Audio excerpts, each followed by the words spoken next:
मासूम बहू घमंडी सास। घमंडी और सख्त हृदय वाली पुष्पा 92 वर्षीय अपनी सास विमला पर बहुत जुल्म करती थी।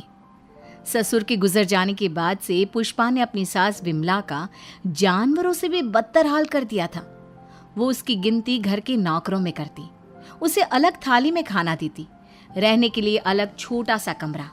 ये सब देख पुष्पा के पति आलोक को बेहद दुख होता, लेकिन वे चाह कर भी ना कुछ कह पाते ना कुछ कर पाते। एक तरफ उसकी 92 वर्षीय वृद्ध माँ थी, तो दूसरी तरफ उसकी धर्मपत्नी। वो करता भी तो क्या करता, वो असमंजस में पड़ गया था। तभी एक दिन पुष्पा अपने पति आलोक से कहती है, सुनो जी, मैं सोच रही थी क्यों ना अपने बेटे राहुल की भी शादी करा दे। देखो ना, घर का सारा काम मुझे अकेले करना पड़ता है और वो बुढ़िया की देख रेख भी मुझे ही करनी पड़ती है। मुझसे नहीं होता ये सब। ठीक है, हम राहुल के लिए लड़की देखना शुरू करते हैं। वैसे भी अब उसकी उम्र हो चुकी है। पुष्पा राहुल की शादी के बारे में सोचकर मन ही मन खुश होने लगती है। दरअसल पुष्पा अपने लिए एक ऐसी बहू की तलाश में है जो गाय से भी ज्यादा सीधी और कोयल से भी ज्यादा मीठी हो।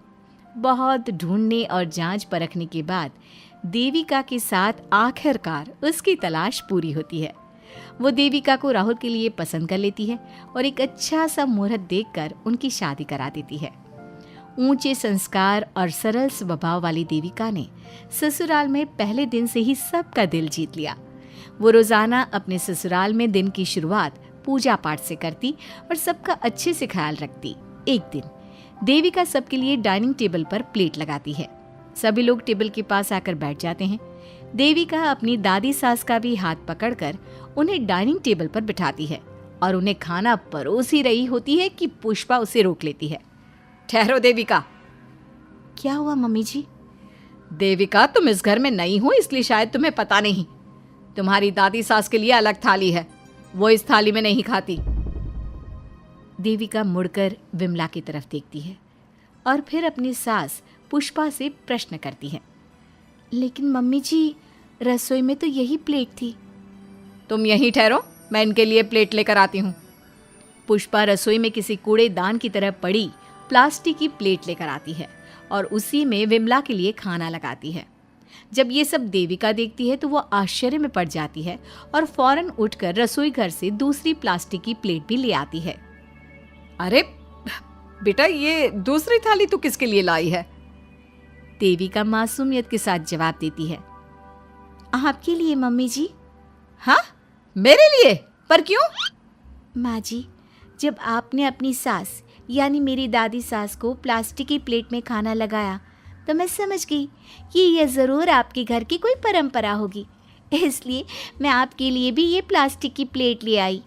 अब आप अपनी सास के लिए इस प्लेट में खाना लगा दीजिए और मैं अपनी सास के लिए इसमें खाना लगा देती हूँ। देविका की बातों से पुष्पा हैरान हो जाती है।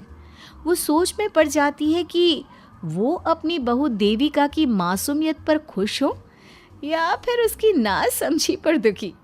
इसी तरह दिन बीतते चले जाते हैं और अब देविका को घर का माहौल और सास का स्वभाव सब समझ में आने लगता है। एक दिन सुबह पुष्पा अपनी सास यानी विमला को उसके कपड़े धोने के लिए कहती है और ये सब दूर से देविका देख लेती है। उसके कुछ ही समय बाद देविका आती है और अपनी सास पुष्पा से कहती है, मम्मी जी, मैंने घर का सारा काम कर लिया है। कपड़े, बर्तन, झाड़ू, पोछा सब लगा लिया है। अब मैं आपके पैर दबा देती हूँ। अरे लेकिन बेटा, तूने कपड़े नहीं धोए? मेरे कपड़े तो अंदर कमरे में ज्यों के त्यों पड़े हैं। मैंने आपके कपड़े नहीं धोए मम्मी जी।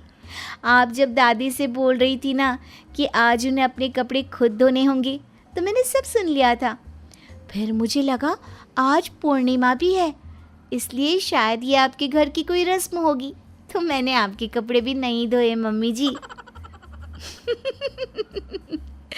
देविका की बातें सुनकर पुष्पा अपना सर पकड़ लेती है और मन ही मन कहती है, ये तो ज़रूरत से कुछ ज़्यादा ही सीधी है।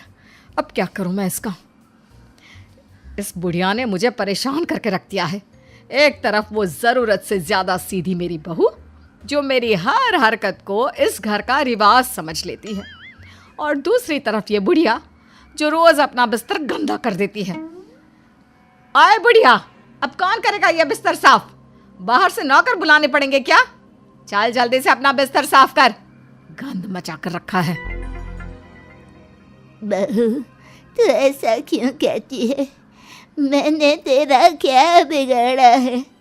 मैंने तो कभी तुझसे ऊंची आवाज में बात तक नहीं की, पर तू मुझसे इतनी नफरत क्यों करती है? तभी वहां आलोक, देविका और उसका पति आ जाता है। क्या हुआ पुष्पा, तुम माँ पर ऐसे क्यों चिल्ला रही हो? अरे देखो ना अपनी माँ को, इस बुढ़िया ने अपने बिस्तर का क्या हाल कर रखा है।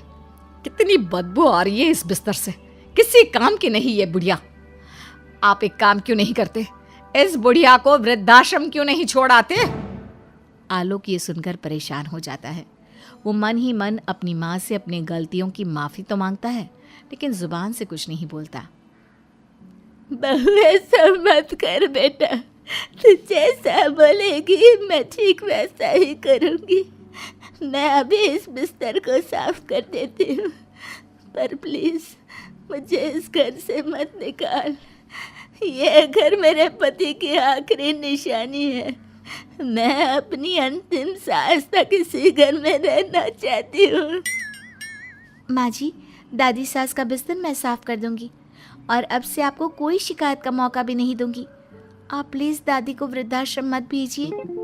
हाँ माँ, दादी को रहने दीजिए ना यहीं पर, उनके बिना ये घर बिल्कुल अच्छा नहीं लगेगा। देखो बेटा, इनका जाना ज़रूरी है, अब इनकी उम्र हो चुकी है, इसलिए अब इन्हें अपनी बाकी की ज़िंदगी वहीं बितानी पड़ेगी। इतने में देविका वहाँ से चली जाती है और कुछ ही मिनट बाद एक बड़ा सा बैग लेकर वहाँ पहुँच जाती है। देविका के हाथ में बैग देखकर सब अचंभे में पड़ जाते हैं। अरे देविका, तुम ये बैग कहाँ से लाई? तुम कहीं जा रही हो क्या? माँ जी ने अभी तो बोला थोड़ी देर पहले कि अब उनकी सास बूढ़ी हो चुकी हैं और उनकी असली जगह वृद्धाश्रम में ही है, तो मैं ये दूसरा बैग उनके लिए भी ले आई। वो क्या है ना, उम्र तो अब मम्मी जी की भी हो चुकी है, कल तो जाना ही है। इससे अच्छा अभी चली जाएंगी तो दादी सास को भी एक सहारा मिल जाएगा। क्या? क्यों बहू, तू मुझे वृद्धाश्रम भेजेगी हैं, अपनी सास को? मम्मी जी, अगर आप इस परंपरा का पालन करेंगी तो मुझे भी तो इस परंपरा का पालन करना पड़ेगा ना। मैं बिल्कुल आपकी तरह बनना चाहती हूँ। मेरी माँ कहा करती थी, ससुराल में बिल्कुल अपनी सास के नक्शे कदम पर ही चलना, जैसा वो करें और जैसा वो रहे ठीक वैसा ही रहना। तभी मैं एक अच्छी बहू बनने में कामयाब हो पाऊंगी ना सासू माँ। देविका की ये बातें सुनकर पुष्पा की आंखों में आंसू आ जाते हैं। देविका की बातों में उसे मासूमियत के साथ साथ आज बहुत सी चीजें सुनाई देती हैं, जो चीख चीख कर बताती है कि वो आज तक कितना गलत करते आई हैं। बेटा, तूने तो मेरी आंखें खोल दी। अपने ससुर के देहांत के बाद मैंने न जाने अपनी सास पर कितने अत्याचार किए, उन्हें कितना जलील किया, खरी खोटी सुनाई। आज अगर तू नहीं होती तो मुझे कभी अपनी गलतियों का एहसास तक नहीं होता। देर से ही सही, आपको अच्छे बुरे का एहसास हुआ, यही बहुत बड़ी बात है। मम्मी जी, तो अब आपके सामान का क्या करना है? अरे जाकर इसे मेरे कमरे में रख कर आ जा। अब कोई कहीं नहीं जाएगा, सब यहीं साथ में रहेंगे। बहू, मुझे समझ में नहीं आ रहा मैं तेरा किन शब्दों में धन्यवाद कहूँ। जो चीज़ तूने 2 दिन में पुष्पा को समझा दी, वो मैं बरसों से कहने की हिम्मत तक ना कर सका। पापा जी, ज़रूरी नहीं कि हर बात कहकर भी बताई जाए, कभी कभी अपनी गलतियों का एहसास कराना भी ज़रूरी होता है। और मैंने भी मम्मी जी के साथ ठीक वैसा ही किया, उन्हें उनकी गलतियों का एहसास कराया और देखिए आज सब ठीक हो गया। सच में देविका, तुमने आज हम सबको बहुत बड़ी सीख दी है। अब पुष्पा सुधर जाती है और घर की पूरी जिम्मेदारी देविका को सौंप देती है और अब उनका परिवार एक सुखी और समृद्ध परिवार की तरह रहने लगता है।